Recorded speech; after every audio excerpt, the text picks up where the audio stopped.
Hello everyone, welcome back to our channel Siri beauty and fashion. ఈరోజు మనం Jack machine ఎలా clean చేసుకోవాలి, దాంట్లో ఎలా ఆయిల్ ఫిల్ చేసుకోవాలి అనేది నేను చెప్తాను. అలాగే ఏంటంటే మనకి జాక్ మిషన్ మీద పర్ డేకి ఎన్ని బ్లౌజెస్ స్టిచ్ చేయొచ్చు అనేది కూడా చెప్తాను. చూసారు కదా మనకి ఎంత డస్ట్ వచ్చిందంటే ఈసారి ఇందులో మిషన్లో. యాక్చువల్గా ఏంటంటే వర్కర్ ఈ మిషన్ కుట్టే వర్కర్ ఊరు వెళ్ళారనమాట. సో అందుకని నేను ఒకసారి మిషన్స్ క్లీన్ చేద్దామని చెప్పి కొన్ని క్లీన్ చేసాము. ఇది నేను షార్ట్లో పెట్టాను ఆల్రెడీ, కానీ ఆయిల్ ఫిల్ చేయడం క్లీనింగ్ చేయడం అది ఏం చెప్పలేదు. జస్ట్ ఓన్లీ ఎంత డస్ట్ అనేది మాత్రం చూపించాను అంతే.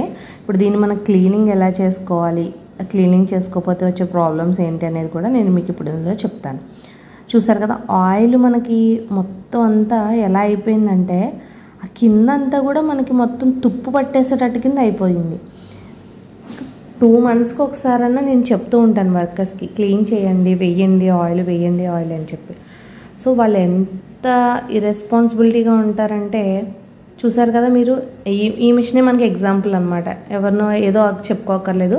యాక్చువల్గా ఏంటంటే మనం ఒక షాప్ స్టార్ట్ చేసాము అంటే, ఒక బిజినెస్ స్టార్ట్ చేసాము అంటే దాన్ని మనం ఎంత దగ్గరుండి చూసుకోవాలి అంటే ఎప్పుడైనా సరే వర్కర్స్ మీద వదిలేస్తే ఇలాగే ఉంటుందన్నమాట. సో ఇప్పుడు మనం దీన్ని ఆయిల్ అంతా కూడా తీసేసుకోవాలి. ఎందుకంటే అది మొత్తం కలరే మారిపోయింది. మనకు అదొక షేడ్ వచ్చేసింది అనమాట. ఏదో తుప్పు పట్టేసిన దానిలో అయిపోయింది. అదంతా మొత్తం క్లీన్ చేద్దాం. మనకి ఏంటంటే మగ్గం వర్క్స్ ఎక్కువ జరుగుతాయి కాబట్టి మా దగ్గర కుందన్స్, నీడిల్స్, ఇరిగిపోయిన నీడిల్స్ ముక్కలు అవన్నీ కూడా వచ్చాయి. అసలు దీంట్లో అసలు నాకైతే వాడిని ఎంత తిట్టాలనిపించిందంటే అంత తిట్టాలనిపించింది అనమాట వర్కర్ని. సో నేను కాల్ చేసి కూడా వాటితో చెప్పాను, వరే మిషన్ ఏంట్రా అలా ఉంచుకున్నావు ఏంటని. మీరు ఎవరైనా సరే ఇలా జాక్ మిషన్ కనుక తీసుకుంటే మొత్తం అంతా నీట్గా అలా క్లీన్ చేసుకోండి. ఎప్పటికప్పుడు 2 monthsకి ఒకసారి చెక్ చేసుకోండి. ఎందుకంటే మనకు ఆయిల్ బాటిల్ వచ్చేసి 100 రూపీస్ 120 రూపీస్ ఉంటుంది అంతే. మనకు 3 బాటిల్స్ 2.5 బాటిల్స్ వేసుకుంటే మనకు సరిపోతుంది దీంట్లో.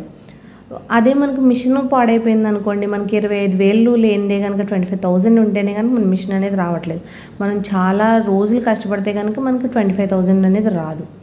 సో మనం మిషన్ ఎప్పటికప్పుడు నీట్గా ఉంచుకుని క్లీన్ చేసుకుంటే, చక్కగా ఆయిల్ ఫిల్ చేసుకుంటే మనకి మిషన్ బాగా వర్క్ అవుతుంది. మిషన్ అనేది మనకి కంప్లైంట్ కూడా రాకుండా ఉంటుంది. సో మాకు ఈ మిషన్ కుట్టే అబ్బాయి మెయిన్ వర్కర్ అనమాట. సో అన్నీ చూసుకుంటాడు వాడే అన్నట్టుగా నేను వదిలేసాను ఈ మిషన్ యాక్చువల్గా. సో వాడిలా చేశాడనమాట. చూడండి ఎంత డస్ట్ వస్తుందో అసలు. సైడ్స్ కానీ శుద్ధ ముక్కలు అన్నీ ఇంకా అది చూడండి తీస్తూ ఉంటే ఎంత వస్తుందో అది.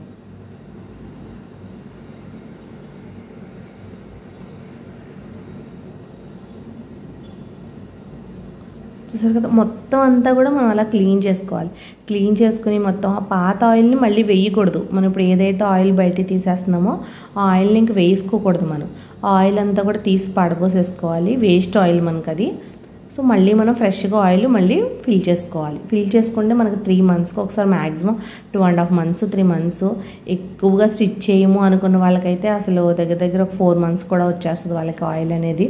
ప్రాబ్లం ఏముండదు. మాకంటే ఇంకా కంటిన్యూస్గా డే అంతా వర్క్ జరుగుతుంది. ఒక్కొక్కసారి నైట్ టైం కూడా మాకు 12 కూడా అలా కూడా అయిపోతుంది వర్క్ కంప్లీట్ అయ్యేసరికి. మ్యారేజెస్ సీజన్ అయితే మీకు తెలియదు ఏముంది, 12 to నెక్స్ట్ డే 4 వరకు కూడా డే కంటిన్యూస్గా వర్క్ చేస్తాం. వర్కర్స్ అండ్ మేము కూడా కంటిన్యూస్గా వర్క్ చేయాల్సి వస్తుంది. సో అలా చేస్తాం. అందుకని మాకు ఎక్కువ ఇలా అవుతూ ఉంటుంది. సో మీరైతే ఒక 3 monthsకో 2.5 monthsకి ఒకసారి క్లీన్ చేసుకుంటూ నీట్గా మిషన్స్ని ఇలా ఉంచుకోండి. చూసారు కదా ఆయిల్ కూడా మనం ఎలా ఫిల్ చేసుకున్నామో. ఆయిల్ ఫిల్ చేసుకుంటే మనకి ఆటోమేటిక్గా అదే తీసేసుకుంటుంది మిషన్. మనం ఏమీ సపరేట్గా ఎవ్రీడే వేసుకోవాల్సిన అవసరం లేదు ఈ మిషన్కి. మన నార్మల్ మిషన్ మీద ఒక 4 బ్లౌజెస్ కుడితే ఈ మిషన్ మీద మనం 7-8 బ్లౌజెస్ దాకా కూడా స్టిచ్ చేయొచ్చు. చాలా ఈజీగా స్టిచ్ చేసుకోవచ్చు. దీని మీద చాలా స్పీడ్గా వెళ్ళిపోతుంది. వర్క్ అనేది కూడా చాలా స్పీడప్ అవుతుంది. మనకి కొంచెం స్టార్టింగ్లో మాత్రం ప్రాక్టీస్ చేయాలి. ఈ మిషన్ గురించి ఇంకా కంప్లీట్గా డీటెయిల్స్ కావాలి అనుకుంటే కనుక నాకు కామెంట్ సెక్షన్లో కామెంట్ చేయండి. ఇంకా కంప్లీట్గా వీడియో చేస్తాను. ఎక్కడ బ్రేక్ ఉంటుంది, ఎలా దాన్ని కంట్రోల్ చేయాలి ఏంటి అనేది మొత్తం అంతా క్లియర్గా ఎక్స్ప్లెయిన్ చేస్తాను. అలాగే మన వీడియోస్ కనుక మీకు నచ్చినట్టయితే తప్పకుండా లైక్ చేసి, షేర్ చేసి, సబ్స్క్రైబ్ చేయండి. అలాగే వీడియోస్ ఎలా ఉన్నాయో, మీకు ఎలాంటి వీడియోస్ కావాలో కామెంట్ సెక్షన్లో కామెంట్ చేయండి. Thanks for watching.